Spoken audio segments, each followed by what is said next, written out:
안녕하십니까. 자송간주 카페원 여러분. 무더운 날씨에 잘들 지내시죠? 또 오랜만에 또 영상을 올리기 위해서 또 이렇게 말씀을 드리고자 합니다. 오늘은 원효대사님에 대해서 재미난 그 얘기를 좀 하려고 합니다. 주변에서 너무 스님만 하는 거 아니냐 그러는데 이제 두 번씩 앞으로 할 예정이에요. 스님 두 분, 그 다음에 일반 역사적인 분들 두 분, 또 스님 두 분, 그런 식으로 앞으로 쭉 해 나갈 겁니다. 이 원효대사 참 훌륭하시죠. 어찌 보면은 우리 한반도의 그 불교, 불심을 정확하게 심어놓고 가신 분이다, 이렇게 보실 수가 있죠. 그리고 또 이 원효대사께서 태어나셨을 때 그 상황이 석가모니 부처님하고 아주 비슷해요. 참 놀라울 정도로 그 어머니가 그 길을 가다가 밤나무골을 지나가다가 밤나무 밑에서 원효대사를 하셨습니다. 그러고서 얼마 있다 이제 어머니가 또 돌아가셨죠. 아버지도 또 일찍 돌아가시고, 그래갖고 천의 고아로 자라셨다가, 그래서 정확하게 그분이 처음에 어디 절로 출가했나 그거는 사실 기록상 정확한 게 없습니다. 그러다가 그 양반이 그 황룡사에 계시면서 상당히 이제 그 경전 공부를 많이 하셨고, 그래갖고 그 당시 젊은 승려였지만은 그 강백으로서 이 설법 강의를 잘 하신다고 이미 그 신라 땅에는 소문이 나 있는 상태였었죠. 그러다가 본격적으로 이제 그 제대로 또 공부하기 시작한 게 영치산에 그 낭지법사님이라고 계세요. 아주 무외도인이셨는데 신통력도 대단하셨고, 그분을 찾아뵙고서 거기에서 그 문화에서 이제 공부를 하시죠. 그러다 거기에서 또 의상대사도 만나게 되고, 그런 과정을 거치면서 의상대사하고 이제 그 사형사제, 형동생, 아우, 뭐 이렇게 서로 결의를 맺고 중국 당나라로다가 그 유학을 떠나는 그 과정 중에 그 유명한 해골바가지 물이죠. 그거를 마시게 됐었습니다. 그 천둥 번개가 치고 그 소나기가 막 쏟아지는 상황에서 깜깜한 한밤중이라 토굴인 줄 알고 찾아 들어갔다가 지쳐서 잠이 들었죠. 그 잠결에 새벽에 목이 마르니까 주변을 더듬다 보니까 이제 바가지 같은 게 잡혀서 마시고, 다음날 햇빛에 쫙 비춰보니까는 그 토굴 안에까지, 그 무덤 아니죠, 그 안까지 햇볕이 드니까는 이제 해골바가지 물이었다는 걸 알게 되는 거죠. 의상대사하고 둘이 나갔고 처음에는 막 이제 토악질을 합니다. 그랬다가 거기서 원효대사는 딱 깨우쳤어요. 오도성을 딱 하시고 나서 당나라 가시는 걸 포기를 합니다. 왜? 법이 박혀 있는 것이 아니다. 어느 누구한테 있는 것이 아닌 내 내면 세계, 내 영혼의 세계죠. 내 마음속에 있는 것이 바로 법이다. 그래서 마음이 일어나는 순간 법이 일어나는 것이고, 마음이 일어나지 않는 순간 법도 일어나지 않는다, 그 뜻입니다, 이게. 그러고 나서 그냥 바로 서라벌로 돌아오시죠. 서라벌로 돌아오셔가지고 경전 공부라든가 그 후진 양성 그런 쪽에 이제 많이 힘을 쓰셨어요. 그러다가 그 당시 최고의 그 걸승이 있었습니다. 그 대한대사라고, 대한 이러다 그러고 다니시던 대한대사가 계세요. 그분을 만나면서 이제 또 거기서 더 큰 깨달음을 또 얻게 되는 거죠. 이 대한대사란 분은 천천만락을 누비고 다니면서 절대 뭐 편안한 곳에서 잠을 주무시질 않아요. 그냥 남의 집 뭐 기아 미치던 나무 미치던 어디 그 다리 미치던 그런 데서 거지두더기를 해가지고 그러고 다니면서 사람들한테 그 속에, 사람들 중생들 속에 섞여가지고서 이 법을 갖다가 구현을 하셨던 그런 아주 훌륭한 스승이시죠, 대한대사.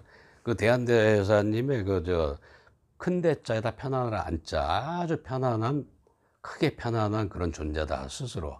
그래서 대한대사라고 스스로 칭하고 다니셨죠.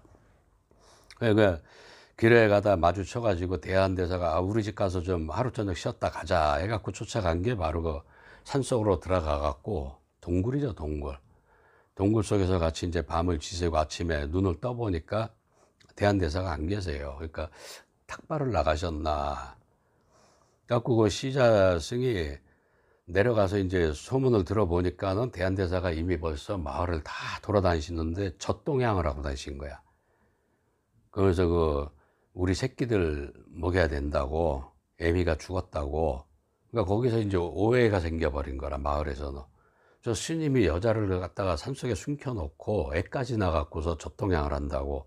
그래갖고 원효대사하고 그 시자가 놀래갖고 그 토군을 다시 찾아가서 이제 막 헤매다 보니까는 대한대사가 어떤 그 굴 앞에서 계시는 걸 보고 이제 원효대사가 아이들을 데리고 나오라고, 아이를 데리고 나오면은 제가 어떻게 해서든지 키우겠다고.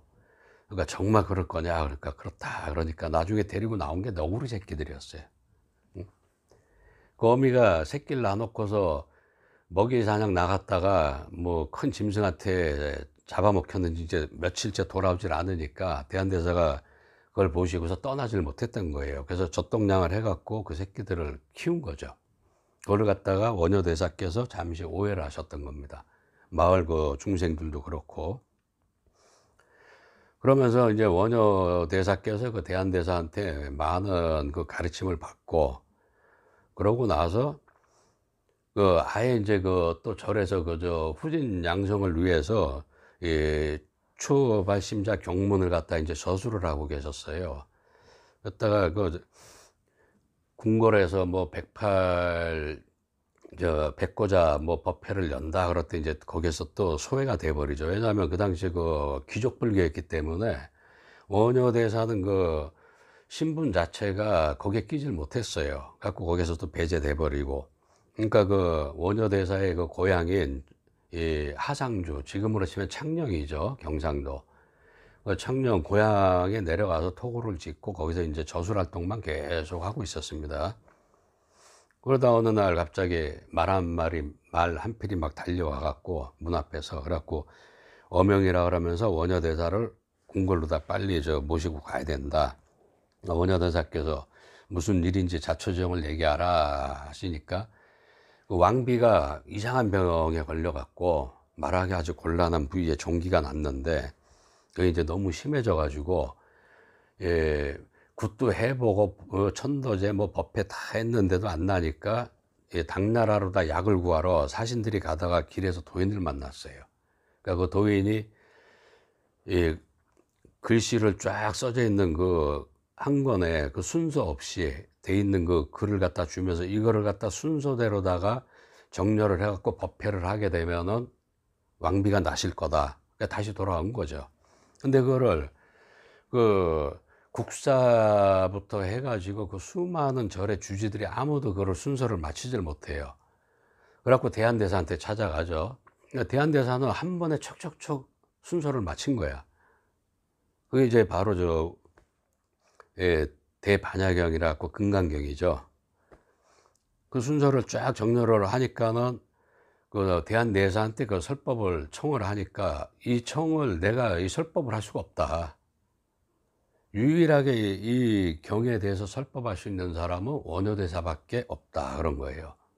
그러니까 어명으로 다 원효대사를 모시러 갔는데 이제 그 관리는 하루라도 뭐 1시가 급하니까 빨리 가자고 재촉을 하고 원효대사께서는 그걸 한 번도 읽어보신 적이 없거든. 그러니까 내가 이거를 읽어야 뜻을 알아야 강설을 할 거 아니냐, 설법을 할 거 아니냐. 갖고 소를 한 마리 준비해 달라 그래 갖고 소뿔 사이에다 벼루를 갖다 묶어 놓고 소를 타고 가면서 읽으면서 이제 글을 쓰시는 거죠. 갖고 그 서랍을 장안에 도착을 해가지고 객사에 거기에 이제 그 절에 방에 묵었죠. 이미 그 완성은 다 해놓고 설법할 거를. 근데 하루 저녁 사이에 싹 도둑 맞아 버립니다. 그 귀족 스님들이 만약에 원효 스님이 그걸 설법을 해갖고 왕의 총애를 받게 되면은 자기들의 자리가 위태로우니까 못하게끔 방해를 한 거예요. 그래서 다시 그 3일간의 말미를 주죠, 왕이. 다시 그거를 또 새겨갖고 설법을 했어요. 설법을 했는데 신기하게 진짜 왕비병이 나버린 거야. 그때 그 설법을 하실 때 이제 요석공주도 참석을 했었습니다. 그 설법에 요석공주가 완전히 그냥 혼이 나가버린 거예요. 반해버린 거예요. 그러면서 계속 원효대사한테 찾아오시죠. 여러 가지 핑계를 대고. 그럴 때마다 원효대사께서는 다 거부합니다. 그래서 왕궁으로 그 초청을 받아서 가실 때도 안 간다 하니까는 그 당시에 그 주지가, 황룡사 주지가, 만약에 스님이 안 가면 우리 절까지 다 곤란해진다. 그래서 어쩔 수 없이 이제 궐에 들어가서 그 왕비하고 다 그 식사 대접을 받았지만 음식도 많이 드시질 않았어요. 워낙에 그저 소식을 하시고 배불리 먹는 걸 좋아하시질 않아가지고 소식을 했었죠. 그러고서 그 왕비가 내린 옷도, 하사받은 옷도 입으시질 않고 항상 그냥 그 꿰맨 옷들, 납자, 그 납자를 갖다가 이제 입고 들어가신 거지. 그러니까 왕비가 그 내가 내린 옷은 왜 안 입고 오셨냐 그러니까, 원래 이 출가자는 딱 한 벌로, 더 이상 입지 못할 때까지는 한 벌로 버텨야 되는 게 진정한 출가자다, 이렇게 말씀을 하세요. 그리고 절로 돌아오죠. 그 여석공주는 이제 계속 보고 싶은 거야, 원효대사가. 그러니까 막 시녀를 보내갖고서도 말씀을 하고, 여석궁에 들어오셔갖고 법회를 열어달라기도 하고, 또 직접 찾아가갖고서 법을 내려달라기도 하고, 그럴 때마다 원효대사께서 아주 단호하게 하셨어요. 빈틈을 주시질 않았죠. 근데 한간에는 이제 뭐 원효대사께서 일부러 여석공주한테 접근을 한 것 같이 말씀들을 하는 분도 계세요. 그 신분 상승을 위해서. 근데 그건 절대 그렇지 않습니다. 오히려 원효대사의 그 뒤에 그 행적들을 보시면은 그렇지 않다는 게 바로 드러나죠. 예, 그리고 이분이 이제 그 자체가 귀찮다 보니까 아예 더 깊은 산속으로 들어가 버리세요. 그래갖고 유유자적하고 계시는데 어느 날 또 대한대사께서 찾아오신 거야. 갖고 오셔가지고, 이게 원효 스님, 원효라는 뜻이 새벽 스님이라는 뜻입니다. 새벽. 갖고 새벽 스님, 원효 스님 그래 가면서 중생구제한다는 그 스님이 한 사람을 구제를 못해서야 쓰겠느냐. 그러니까 그게 무슨 말씀이십니까? 그러니까 여석공주가 상사병에 걸려갖고 죽음 직전에 놓인 거예요. 그러니까 이 양반이 참 이러지도 저러지도 못하고, 그래서 대한대사는 그 말만 남기고 가시거든. 그래서 맨날 며칠이고 이제 참선을 하신 거라, 참선을 딱 하시고서 거기서 한 소식을 또 해요. 또 한 번의 깨달음이 있어요. 그래갖고 무예가라는 거를 또 부르고 다니셨어, 이제. 그래갖고 그 대한대사께서 어찌 보면은, 원효대사님이 그 깨달음의 이 불도를 갖다 추구하는 데 있어서 많은 역할을 하신 것 같아요, 보면은. 그래서 그게 뭐였냐면, 일체 무예인 일도 출생사라. 이제 그 무예가죠. 그 대한대사하고 헤어지고 나서 며칠간의 참선을 통해서 또 한 번의 깨달음을 얻고 나서 이제 읊으시면서, 그러고서 산에서 내려옵니다. 내려갖고 장안을 돌아다니면서 이걸 막 읊고 다니시는 거야. 그러다가 그 바가지, 박바가지죠. 그걸 하나 또 깨차고 그걸 두들기면서 이상한 말씀을 또 하고 막 다니시는 거라. 그 이상한 말씀이 뭐였냐면은,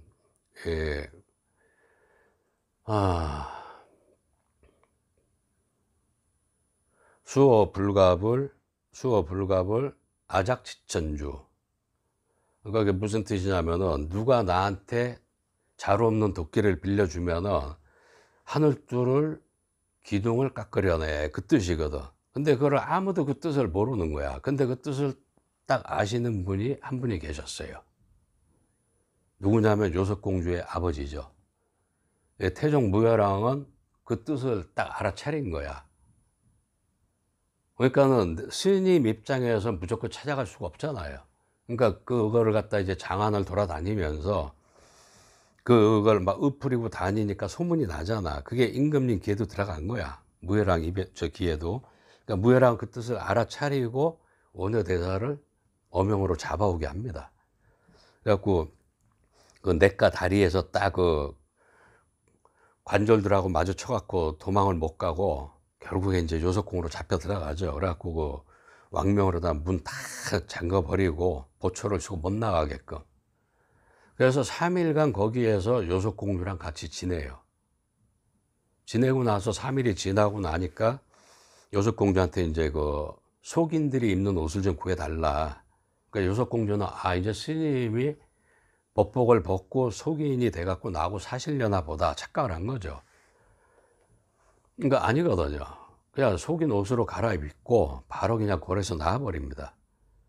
그리고 시자 스님, 심상이라는 그 시자 스님이 며칠간 밖에서 기다리고 있었어요. 안에서 뭐 어떤 봉변이라도 당하지 않을까 해서. 그래갖고 이제 막 나오시니까 반가워갖고 스님, 스님 그러니까 앞으로 나한테 스님이라 부르지 말라고. 나는 이미 파괴를 했기 때문에 스님으로 불릴 자격이 없다. 그냥 소송거사라고 부르거라 그러신 거야. 소송거사. 스스로를 낮추신 거죠, 이제. 그러다가 소송거사로 이렇게 또 부르시다가 나중에 또 복성거사로 또 바꿔버립니다.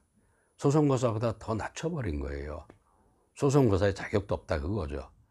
그러면서 천천만락을 다니시면서 이제 아미타 사상을 그때 이제 엄청 그 장안에 심어 놓고 다니죠. 사람들하고 같이 다니면서 나무 아미타불 막 그러고 다니시는 거라. 그러면서도 한편으로는 저술 활동을 계속 하셨어요, 이분이. 요석공주는 그 3일간 지내시면서 이제 또 잉태를 한 거죠. 그래서 거기 아들이 이제 설총이 태어나고, 다른 때하고 이제 다름없이 그 장안에서 이렇게 걸식을 하시고, 저녁에 그 나무 밑에서 이렇게 잠을 청하시려고 하는데, 그 시자 스님이 다시 또 찾아와요. 그래갖고 요석공주를 모시고 왔는데, 요석공주가 혼자 오신 게 아니라 깐나 4개를 안고 온 겁니다. 그래도 보여드려야 되겠다. 아버님이기 때문에. 그러면서 출가를 시킬까요? 그러니까는 스님이 많은데 굳이 출가시킬 필요 없다. 그냥 저 학문 쪽으로 보내고 이름은 설총으로 하라고 이름까지 직접 지어주셨어요. 그러고 나서 행적을 또 감춰버립니다. 그래서 이제 많은 세월이 흘렀죠. 연세가 많이 드시고 한 상태에서 어떤 절을 가셔갖고 불목하기도 좋고 머슴도 좋으니까 굳은 일은 제가 다 맡아서 할 테니까 이 머무르기만 해달라고. 그 뭐 머리도 길른 데다가 노인이고 하니까 그 주지 스님이 일반인인 줄 알고 그냥 그러라고 구석방 하나 내주고서 이제 잡일을 시킨 거죠. 근데 일이 뭐 시키지 않아도 알아서 척척척 다 잘하시고 그러다 보니까 주지스님이 의심을 한 거야.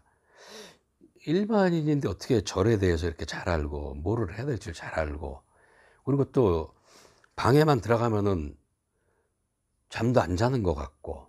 그러다 한날 원효 스님이 일하러 나간 사이에 방에 들어왔고 원효 스님의 걸망을 뒤져본 거예요. 뒤져보니까 수많은 장서들이 나와. 원효 스님이 전부 이제 그 저술한 책들인데, 그거 보고 이제 도적놈이다. 잡아갖고 와라갖고 이제 묶어갖고 그 절 마당에서 이제 매질을 하려고 하는 찰나에 그 요석공주가 그 절에 또 불공을 들이러 왔다. 그걸 본 거예요. 그 잠깐만 멈추라고 하면서 보니까 원효대사거든. 그래갖고 아니 대사님, 그러니까는 사람 잘못 봤다. 아닙니다. 분명히 원효대사님이십니다. 그러니까 원효대사님 하신 말씀이 참 인연의 끈이 질기다. 그러면서 인정을 하셔. 그러니까 이제 그 절이 난리가 난 거예요.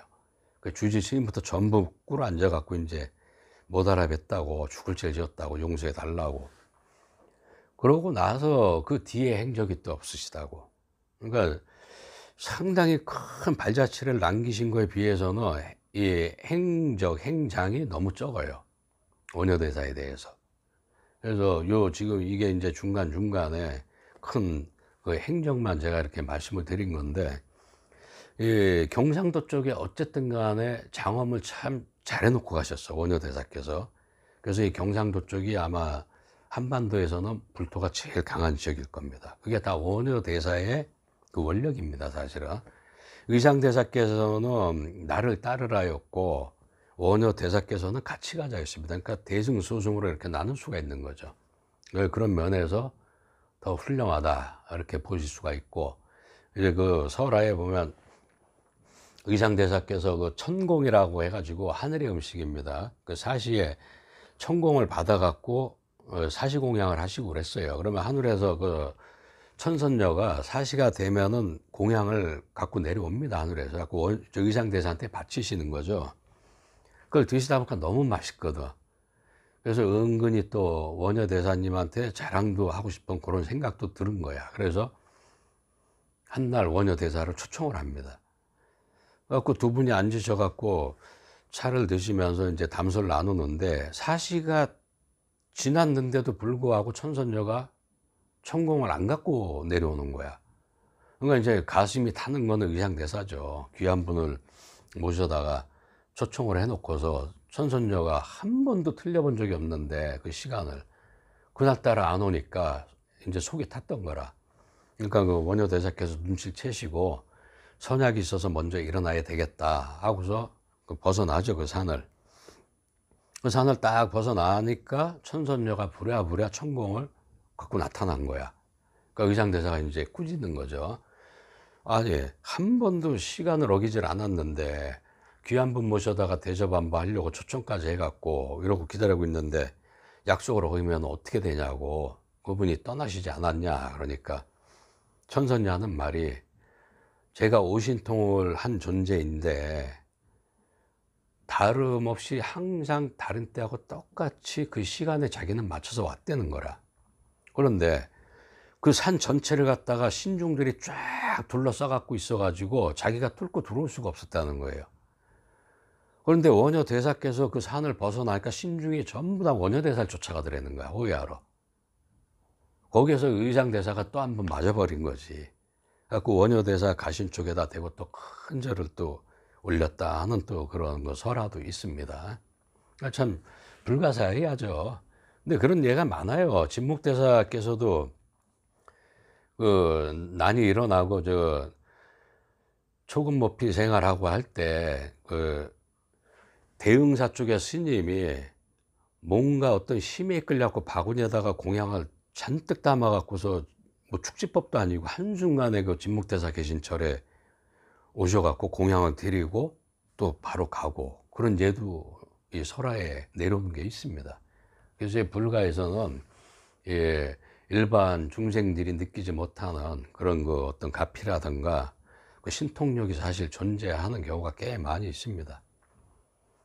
그 신통력이 뭐 목적은 아니고, 저도 뭐 공부하려면 아직도 까마득하지만은 그래도 될 수 있으면 최대한 공부를 하려고 노력은 하고 있습니다. 그래서 우리 저 카페원 여러분들도 너무 크게 잡지 마시고 주변부터, 내 아주 주변 가까운 가족부터 해가지고 자기 자신 하나하나 다스려 나가다 보면은 근기가 나중에 생길 것이고, 뭐 현생이 아니더라도 다음 생이 됐든 다다음 생이 됐든 다 나중에는 성불들을 하실 수 있을 거라고 그렇게 생각을 하고 있습니다. 오늘 또 이렇게 두서없이나 또 말씀드린 거를 들어주시는 우리 회원 여러분들께 감사드리면서 무더위 잘들 지내시길 바라겠습니다. 감사합니다.